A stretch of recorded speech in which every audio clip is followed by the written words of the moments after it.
ariko reka mbibarire ugasanga umukobwa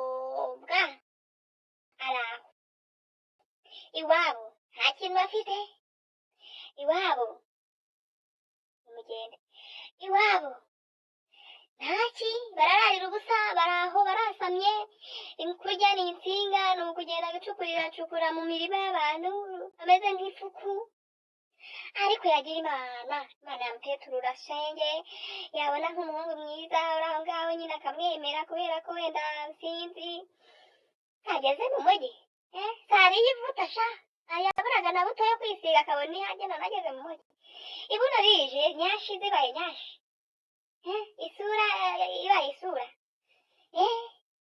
umudigi watunumbutse ugeze imbere ndeka yageze ku muntu usaba ngo reka ugewe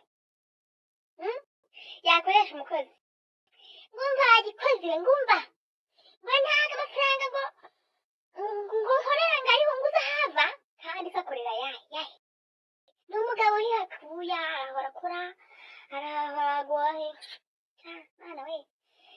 Noneho ikigeretse kuri ibyo nibura adaga hejuru, ariko nibura uwo mugabo umuha agaciro n'ubundi umaze kurya ivuta riragutotobetse riragutukuje uzikuyagiyemo ugiye kumuca inyuma ugasanga uribagiwe pe kwa Rudoviko wavuye iyo ngiyo mu cyaro cyaherera abandi ataha amatara urahibagiwe ugiye gusuzugura uwagukamiye.